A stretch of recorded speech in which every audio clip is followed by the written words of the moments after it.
Et bonjour à tous, j'espère que vous allez bien. Aujourd'hui, on se retrouve pour une 5e vidéo sur ma chaîne YouTube qui s'appelle d'ailleurs maintenant le déclic climatique et non plus Stanislas Goubeau. Voilà.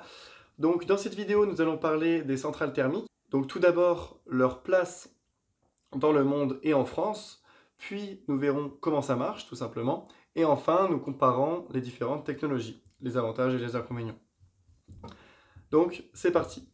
Donc tout d'abord, dans le monde, il y a environ 75% de l'électricité produite qui provient de centrales thermiques. Et en France, c'est 80%. Donc dans le monde, il y a le charbon à peu près à 40%, le gaz un peu plus de 20% et le nucléaire un peu plus de 10%. Donc on voit une majorité de charbon et ça, c'est vraiment très mal pour la planète.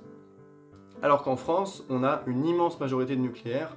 On est en pourcentage le premier parc nucléaire mondial, donc avec environ 80% de l'électricité produite qui vient du nucléaire, le reste des énergies renouvelables. Donc maintenant je vais aborder le point 2, donc comment ça marche une centrale thermique. Alors une centrale thermique, il suffit de prendre en fait l'analogie d'une bouilloire. Vous savez les petites bouilloires sifflantes qu'on a dans nos cuisines. Donc je vous mets une vidéo juste ici pour comprendre. Et donc, qu'est-ce qui se passe ici? Vous allez avoir, en fait, on va chauffer de l'eau, et cette eau va se transformer en vapeur sous pression, et cette pression va venir pouvoir entraîner une hélice. Donc, par exemple, vous savez, les petites hélices de couleur où on souffle dessus, qui tournent, les hélices pour enfants, ou quand on court, elles se mettent à tourner. C'est exactement le même principe pour des éoliennes, pour une hélice de bateau. C'est une hélice qui tourne et un fluide qui va circuler. Donc ici, le fluide qui circule, c'est de la vapeur sous pression, qui sort de la bouilloire par exemple, en l'occurrence, mais dans le cas d'une centrale thermique, c'est pas une bouilloire, ça va être un gros réservoir en fait, dans lequel on va mettre de l'eau. Cette eau va être chauffée pour être transformée en vapeur. Cette vapeur sous pression va entraîner une grosse hélice qu'on appelle une turbine, qui est d'ailleurs le même type de turbine qu'on retrouve sur les réacteurs d'avion, avec beaucoup de pales et d'étapes de compression, etc. Et ensuite, cette turbine va entraîner un alternateur. Donc un alternateur, c'est quoi? C'est comme une grosse dynamo de vélo. C'est exactement le même fonctionnement, mais à plus grandes échelles. Et on va donc produire ainsi de l'électricité. Donc si vous voulez l'explication d'une dynamo ou d'un alternateur, il y a plein de vidéos sur YouTube qui le font déjà. Je vous mettrai un lien en description. Et donc la différence qui va exister entre les trois types de technologies de centrales thermiques, donc charbon, gaz et uranium, ça va résider dans l'énergie primaire qui va servir à chauffer l'eau initialement. Dans le cadre d'une bouilloire, avec du gaz en dessous, ça va être l'énergie primaire, ça va être le gaz, c'est ça qui va chauffer l'eau. Mais on peut aussi utiliser donc, du charbon, donc on va brûler du charbon, comme dans un barbecue. On utilise du charbon pour notre énergie primaire, mais on peut aussi utiliser de l'uranium. Et donc l'uranium, on va lui pas le brûler, on va le bombarder avec des neutrons. Ces neutrons vont en fait le casser en plus petits atomes et lors de cette fission, ce qu'on appelle fission, d'où la fission nucléaire, ça va libérer d'énormes quantités d'énergie et donc c'est cette énergie en fait sous forme de chaleur qui va venir chauffer l'eau pour créer notre vapeur.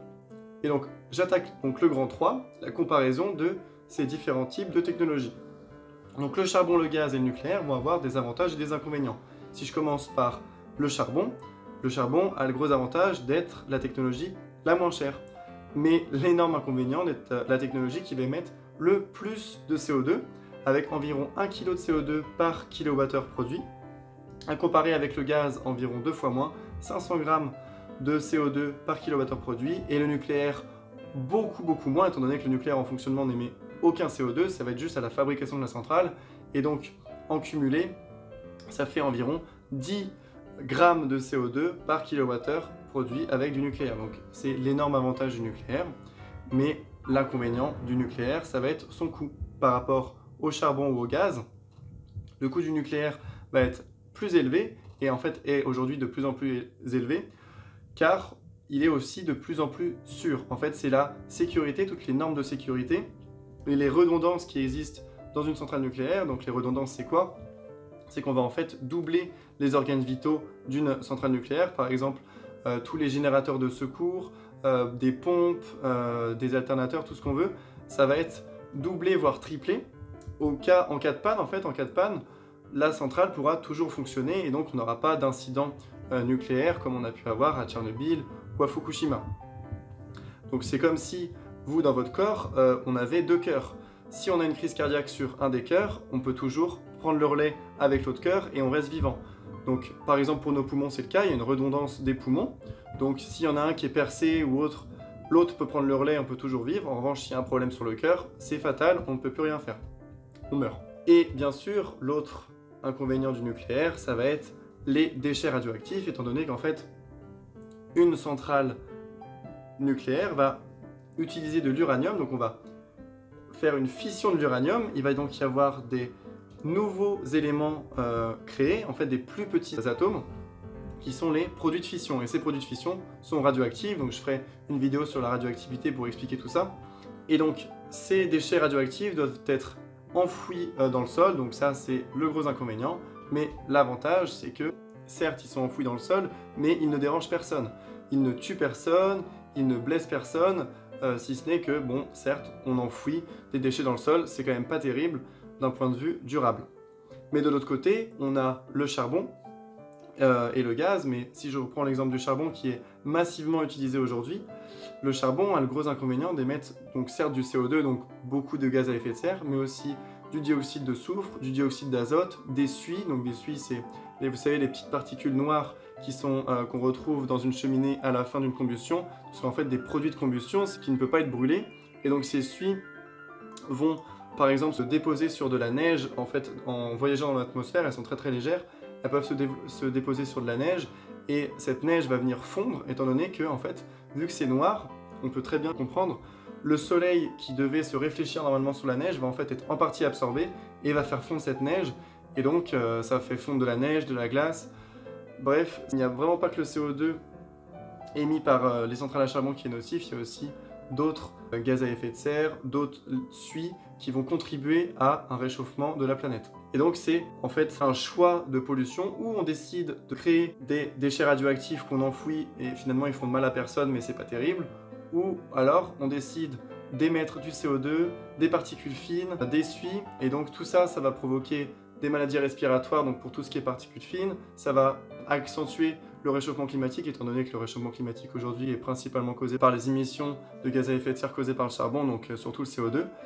Donc c'est un choix de technologie, mais je ferai dans une autre vidéo, une vidéo consacrée à pourquoi il faut rester dans le nucléaire et pourquoi, selon moi, c'est une meilleure technologie que toutes les autres. Et donc pour finir cette vidéo, je vais finir par deux fun facts qui sont pas si fun que ça d'ailleurs.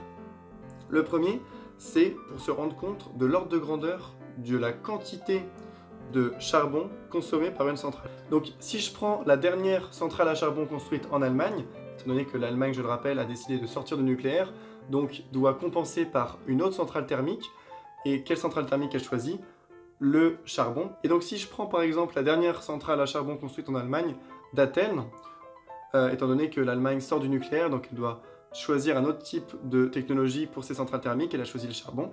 C'est un choix, il est discutable, pour moi il est complètement idiot vis-à-vis de l'urgence climatique, mais bon, c'est un choix politique. Et donc cette centrale thermique, d'une puissance de 1 gigawatt, donc c'est l'ordre de grandeur d'une centrale électrique classique, et donc cette centrale va consommer chaque année 3 millions de tonnes de charbon, qui correspond à 6 millions de mètres cubes, et là on peut se dire 6 millions de mètres cubes, ça fait beaucoup, mais ça parle pas trop. Il faut savoir que si on remplit le Stade de France d'en bas jusqu'au plafond, vraiment si on le remplit à ras-bord, ça fait 2 millions de mètres cubes. Donc en fait, chaque année, une centrale à charbon classique de 1 gigawatt va consommer 3 fois la quantité de charbon du Stade de France si on le remplissait à ras-bord. Donc 3 Stades de France par an pour une centrale à charbon. Et si je prends le cas de la Chine, qui est le numéro 1 mondial de consommateurs de charbon, avec tout simplement plus de la moitié du charbon mondial est consommé en Chine. On en reparlera pareil dans notre prochaine vidéo consacrée à l'électricité chinoise. Ça représente donc plus de 1600 stades de France remplis jusqu'à ras-bord de charbon. Donc là, on peut déjà se rendre compte que oui, c'est vrai que si on remplit 1600 fois le Stade de France de charbon et qu'on brûle tout ce charbon, ça fait beaucoup de barbecue hein, finalement. Et donc beaucoup de CO2, beaucoup de particules fines, beaucoup de suie, enfin c'est vraiment infâme. Et personnellement, je pense que le nucléaire, c'est beaucoup plus propre que de brûler autant de charbon. Et donc, voici le fun fact numéro 2. Donc, à l'image, vous pouvez voir le site windy.com, où on constate ici, par exemple en France, les concentrations dans l'atmosphère de dioxyde d'azote. Donc, qu'est-ce que c'est le dioxyde d'azote? Ça va être un composé extrêmement nocif pour l'homme et pour les voies respiratoires, qui est émis lors d'une combustion. Donc, ça peut être du charbon ou du diesel. Donc, on remarque ici, principalement à Paris, une concentration un petit peu plus élevée que dans le reste du territoire, mais on reste dans des concentrations inférieures à 50 microgrammes par mètre cube. Étant donné qu'on appelle un pic de pollution ici en France, ou en tout cas à Paris, quand on dépasse 50 microgrammes par mètre cube. Et donc maintenant, si on sort un petit peu de la France, qui je le rappelle, utilise massivement du nucléaire pour sa production d'électricité, si on regarde un petit peu ce qui se passe en Chine, là c'est un petit peu la catastrophe.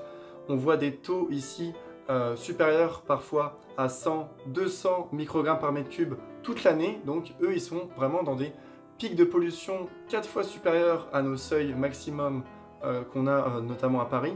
Et donc tout ça, c'est pas causé par le trafic routier en Chine, c'est vraiment causé par les centrales à charbon chinoises. Donc je le rappelle, la Chine qui consomme 1600 stades de France de charbon par an, donc c'est vraiment colossal et on se rend compte qu'avec des quantités de charbon astronomiques brûlées comme ceci, on arrive effectivement à changer le climat sur Terre et à réchauffer le climat. Voilà, donc merci d'être resté jusqu'au bout. On se retrouve la prochaine fois sur une vidéo sur le fonctionnement d'une centrale nucléaire. En attendant, si la vidéo vous a plu, n'hésitez pas à mettre un petit j'aime et à vous abonner si ce n'est pas déjà fait. À très bientôt. En tournant, ça va venir entraîner les électrons qui se trouvent dans... Il n'y a plus de batterie dans mon...